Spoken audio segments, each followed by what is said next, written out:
18 years of age as a national and patriotic duty. The national identity card shall be the only document required for purposes of voting. County governments to be represented, security. This is now on security. County governments to be represented in the National Security Council, and the county policing authority to be established in the Constitution. Each county government shall establish its own county police service. Lastly, bills of rights. Annually, the President will report to Parliament the extent to which the state has complied.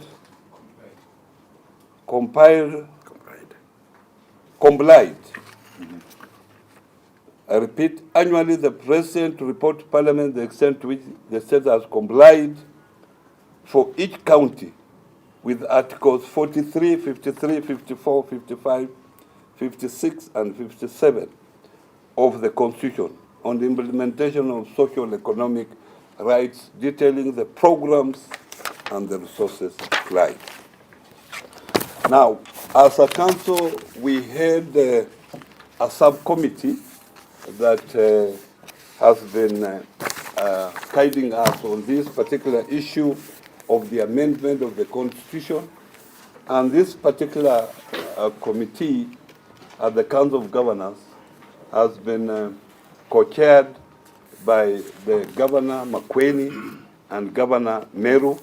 Maybe I want to give them a chance just to say one or two words to actually support this document that I have read to you today.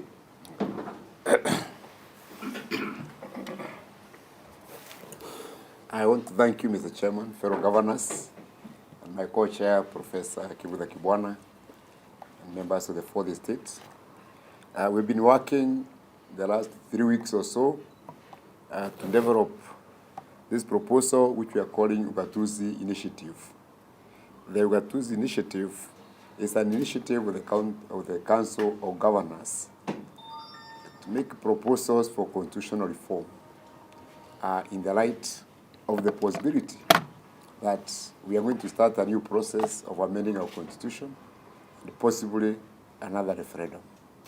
So the initiative contains proposals that the Council of Governors has debated and agreed on regarding the changes that we want in the governance structure of the country, and also measures that are intended to give more autonomy and financial freedom to the county governments.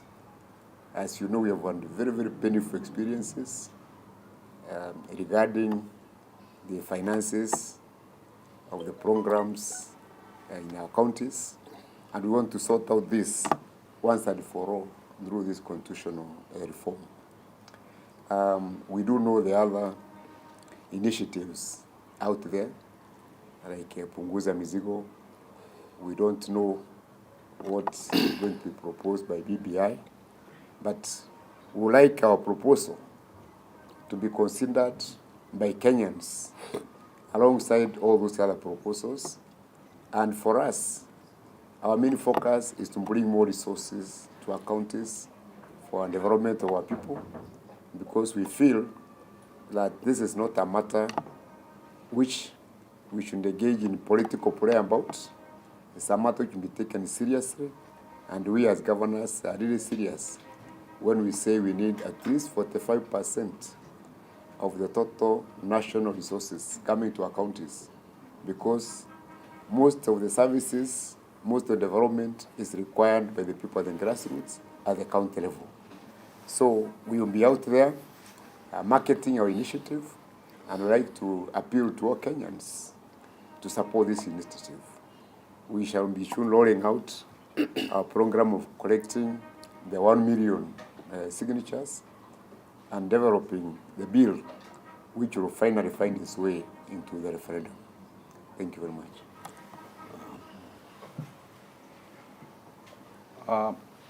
I think as is clear from what our chair has read to Kenya, our emphasis is what would be the provisions in a new constitution or an amended constitution which would buttress devolution. As governors, those who were there before and the new ones, we have experienced the implementation of devolution and the shortfalls that exist in that process. And therefore, our focus, as is clear from what the chair has read, our collective proposals, we are focusing on those parts of the Constitution which will strengthen devolution, which will make devolution work well for our people. We believe that devolution is Kenya's lifeline. And indeed, if there was devolution from 1963 to the current times, Kenya would be clearly the most advanced country on the continent and elsewhere. Because even countries like Singapore, like Malaysia, like Korea, we more or less started at the same time in terms of rebuilding ourselves from colonialism and from war and so on and so forth. That is why, therefore, what we have proposed is meant to really make devolution stronger and make it difficult for anybody to undermine the progress of devolution. And specifically because we know that our country is an agricultural country, we have focused on real money going, or resources going to farmers, so that farmers can change the tide, the development tide of our country. And we have also emphasized on the youth, because without us focusing on the youth as a country and even as a continent, we will be in difficult situations. Therefore, as our chairs, both our chair and Honorable Keraito have said, we will go now full swing to popularize this initiative at the grassroots where we work, so that the Kenyans see that these proposals are very, very critical in whatever constitutional change we shall have. As I conclude, we are definitely very serious about our initiative, Ugatuzi initiative, because we think it will protect devolution, entrench devolution. But because we believe in consensus building, we will also be in a position to look at all these other initiatives, knowing that our key support is on the Ugatuzi. And we are ready to work with everybody in terms of promoting Ugatuzi, and specifically to work with the people of Kenya.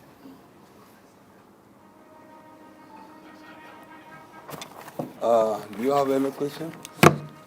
But before, maybe, Professor, you are a political scientist. Do you have a comment to make on this? Okay. Do you have any question? I think we have been very clear. Yes? My name is James from Citizen TV. I was just requesting if you could repeat for the veto of presidency. And you? Thank you. My name is James. The veto of the executive, the president, you said the president, the deputy president, and two deputy prime minister and the prime minister. Like Punguza Mzigo has not gone for that because there is more, or that would be more weight for the country. Yeah. You didn't mention the period of the president. Will it be 5 years or 7 years? You know, yeah, we are making provisions. We have made those particular provisions, and before we came up with this document, we have had quite a number of meetings to build a consensus among the members of the Council of Governors. And this consensus will continue. So the details of how even these people will be elected will be made public to you as we continue building that particular consensus. I think that's clear. So the exercise, executive will have 1,000 requests for total 5 years. Yes. And again, Yeah. does that mean The executive. Just a moment. If let us answer that question also again. You know, when you have the general proposals, there is the stage of now writing the constitutional bill. Yeah.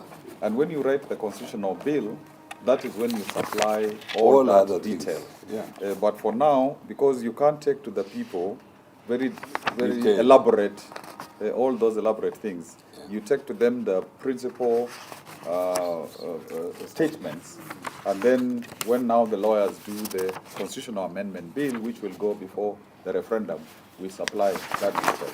Yeah. Sorry, I thought that I was not going to say something, but I think the question that we should ask ourselves in the media is, to what extent is the presidential system that we have been having since independence been promoting democracy and social justice in the country? To what extent have Kenyans really benefited from this system, and can we do better? The second question is, where we have other systems of government, like parliamentary system, in Mauritius, in South Africa, in the UK, in Britain, in Malaysia, in these places, does devolution do better? And is equity